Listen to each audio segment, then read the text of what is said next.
नमस्कार मंडळी, healthy food कट्ट्यावर सगळ्यांचं खूप स्वागत। दिवाळी आली आणि आली तशी गेली, सगळ्यांनी उत्साहात साजरी केली। पण दिवाळीचा जो फराळ आहे तो बऱ्याच जणांकडे अजून शिल्लक आहे। खरं तर मी खूप याच्या आधी पण एक व्हिडिओ केलेला आहे की किती नेमके पदार्थ आपण घरामध्ये 4 ते 6 माणसांसाठी करू शकतो, त्याच्यासाठी किती सामान आणू शकतो। पण तरीही वर्षानुवर्षाची जी आपल्याला सवय आहे किंवा जे संस्कार आहे की दिवाळीचे जे पदार्थ आहेत, फराळाचे जे पदार्थ आहेत ते भरपूर प्रमाणात करायचे। खरं तर त्याच्यासाठी आता तेवढा वेळ नसतो आपल्याकडे, खूप एनर्जी त्याच्यासाठी आपण खर्च केलेली असते। पण तरी सुद्धा ना, काही जरी झालं तरी दिवाळी झाली की काही ना काहीतरी पदार्थ डब्यामध्ये शिल्लक राहतातच। खरं म्हणजे त्याची चव जास्त छान लागते बरं का। म्हणजे ते जसे जसे पदार्थ मुरत जातात तर त्याची चव जास्त छान लागत जाते। पण तरी सुद्धा जिथं पदार्थ संपत नाही तर ते उरलेल्या पदार्थांचं काय करायचं, असा प्रत्येक गृहिणीपुढे अगदी मोठा प्रश्न असतो। बरं, एवढे महागा मोलाचे आणि उत्तम दर्जाचे पदार्थ आपण वापरून सगळे फराळाचे पदार्थ केलेले असतात, तर ते वाया घालवायला किंवा टाकून द्यायला पण आपल्याला नको वाटतं। तर अशा फराळाच्या पदार्थाचे जे असतात, म्हणजे जसे चकली, चिवडा किंवा खारी शंकरपाळी, तर या पदार्थांचं तुम्ही काय करता ते पण मला कमेंट करून सांगा। आधी आपण गोड पदार्थांचं काय करायचं ते बघूया। आता गोड पदार्थ जे असतात तर ते साहजिकच आहे की त्याचे आपल्याला गोडच पदार्थ तयार करावे लागतील। तिखट पदार्थामध्ये फारसे ते वापरता येत नाही। तर काय, आपल्याकडे जर करंज्या उरल्या, समजा कोरड्या करंज्या, पण ओल्या करंज्या सहसा संपून टाकतो।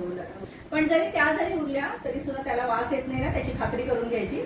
आणि कोरड्या नारळाच्या करंज्या असतील किंवा चिरोटे असतील किंवा रव्याचे लाडू, बेसनाचे लाडू, हे सगळे पदार्थ छान एकत्र करायचे, मिक्सरमध्ये काढायचे आणि ते सारण भरून आपण त्याच्या पोळ्या करू शकतो। तर त्या पोळ्या खूप छान लागतात, खुसखुशीत होतात अगदी, आणि मग ते लवकर संपून जातं।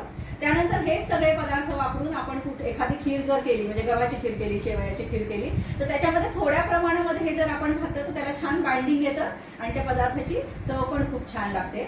शिरा पण आपण करू शकतो, वेगवेगळ्या प्रकारचा जो शिरा करतो त्याच्यामध्ये 1 वाटीभर जर घातलं, 1 वाटी रव्याला 1 वाटी जर हे मिश्रण घातलं आणि त्या प्रमाणात जर आपण साखर घातली त्या शिऱ्यामध्ये, तर तो शिरा पण खूप छान लागतो। कारण याच्यामध्ये आपण जायफळ, वेलदोडा, केशर असं सगळं वापरलेलं असतं, तर त्याचा फ्लेवर खूप छान येतो त्या पदार्थांना। त्यानंतर बुंदीचे जे लाडू जर आपल्याकडे उरले असतील तर त्याची खीर खूप छान होते। बुंदीचे लाडू आणि तर ते कुस्करायचे, ते दाणेदार बुंदीचे लाडू असतात, त्याच्यामध्ये छान गरम दूध घालायचं आणि वाटलं तर थोडीशी प्रोटीन पावडर, म्हणजे त्याचा व्हिडिओ आहे आपल्याकडे आधीच, किंवा ड्रायफ्रूटची पावडर जर आपण घातली तर त्याचा खूप छान असं डेझर्ट तयार होतं, तर ते पण तुम्ही करू शकता। आणि त्यानंतर आता तिखट पदार्थ जे असतात आपल्याकडे उरलेले ते सगळे मिक्सरमधून काढायचे। बऱ्याच गृहिणी हे करत पण असतील आणि करत नसतील आणि याच्या व्यतिरिक्त काही करत असतील तर ते पण मला नक्की सांगा, मी पण करून बघीन।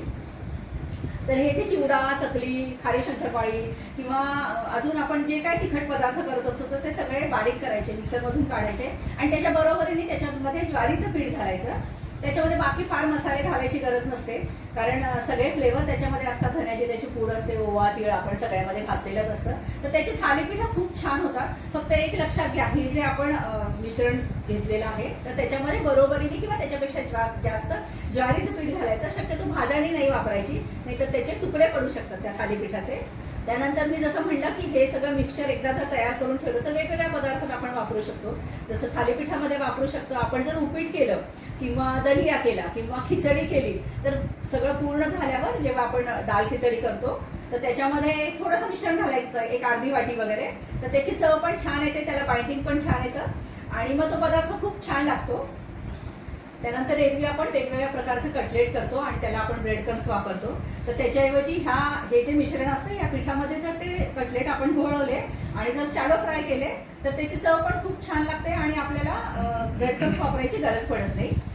तर हे असं सगळे वेगवेगळे पदार्थ आपण करून हे फराळाचे पदार्थ आपण संपवू शकतो, वाया घालवायला आपल्याला आवडत नाही। त्याच्यानंतर तळणीचं जे तेल असतं ते सुद्धा त्या तेलाबद्दल मी अनेकदा याच्या आधी सांगितलेलं आहे। ज्यांना पटलं त्यांनी ते अंमलात सुद्धा आणलं, तर तुम्हाला जर पटत असेल तर तुम्ही ते शोभेच्या पणत्यांसाठी ते तळणीचं तेल वापरू शकता, किंवा तेच तळणीचं तेल जेव्हा तेल गरम असतं त्यावेळेला आपण त्याची फोडणी करायची, म्हणजे मग ती न तापवता आपल्याला फोडणीच्या भातात, फोडणीच्या पोळीमध्ये वगैरे वापरता येते। किंवा ताजं तेलामध्ये कांदा परतायचा आणि वरून ही फोडणी घालायची, त्याच्यामध्ये आपण कुठलाही पदार्थ करू शकतो, म्हणजे ते तेल परत न तापवता आपल्याला ते तेल वापरता येतं आणि आपल्या आरोग्याला सुद्धा त्याचा दुष्परिणाम होत नाही। त्यानंतर आपल्याकडे बऱ्याचदा जेव्हा आपण लक्ष्मीपूजनाला साडीच्या लाह्या, बत्तासे आणि जे रंगीत खडू रंगीत नाही, पांढऱ्या रंगाचे जे खडू असतात ते जे बत्ताशा बरोबर मिळतात तर ते पण आपल्याकडे उरतात, कारण ते पण संपत नाही. तर ते सुद्धा मिक्सरमध्ये बारीक करायचे. त्याच्यानंतर आपण जेव्हा काही दिवसांनी कुठले लाडू जर करणार असू, म्हणजे ज्याच्यामध्ये आपण पिठी साखर वापरतो, तर त्याच्यामध्ये हे जर वापरलं तर त्याची चव खूप छान लागते. त्यानंतर साडीच्या लाह्या ज्या असतात त्या अतिशय पौष्टिक असतात. आपण एरवी काही मुद्दाम साडीच्या लाह्या आणून खात नाही, पण जेव्हा दिवाळीला साडीच्या लाह्या आणतो तर ते साडीच्या लाह्या भिजत घालायच्या आणि त्याचं जे पाणी असतं ते अतिशय पौष्टिक असतं, पित्ताला अतिशय गुणकारी असतं. लहान मुलांना सुद्धा ते पचायला खूप सुलभ असतात साडीच्या लाह्या. तर ते तशा पण आपण त्यांना थोडंसं तूप मीठ लावून खायला देऊ शकतो. त्याच्यामुळे लहान मुलांना ते आवडतात पण, आणि त्या साडीच्या लाह्या संपून पण जातात. त्यानंतर मी जे पाणी म्हणलं साडीच्या लाह्याचं पाणी, ते सुद्धा मुलांना दिलं की ते खूप पौष्टिक असतं. त्याच्यामुळे साडीच्या लाह्या आपल्या वाया जाणार नाहीत. आणि आणखीन एक गोष्ट म्हणजे साडीच्या लाह्याचं पाणी पिऊन ज्या साडीच्या लाह्या राहतात तर त्या मिक्सरमध्ये बारीक करायच्या. त्यामध्ये ते तुम्ही थालीपीठात वापरू शकता, किंवा एखाद्या डोश्याच्या पिठात वापरू शकता, किंवा ढोकळ्याच्या पिठात पण वापरू शकता. आणि त्याच्यामुळे त्याची पौष्टिकता पण वाढेल आणि त्या साडीच्या लाह्या पण संपून जातील. तर मी जसं आधी सांगितलं, तर याच्या व्यतिरिक्त तुम्ही फराळाच्या पदार्थापासून अजून कुठले नवीन पदार्थ करता ते पण मला नक्की कमेंट करून सांगा. तुमच्या कमेंट्सची मी वाट बघतेय. आणि व्हिडिओ जर आवडला असेल, तुम्हाला जर उपयोगी पडला असेल, तुम्हाला उपयोगी वाटला असेल, तर तुम्ही लाईक करा, त्याच्यानंतर शेअर करा. धन्यवाद.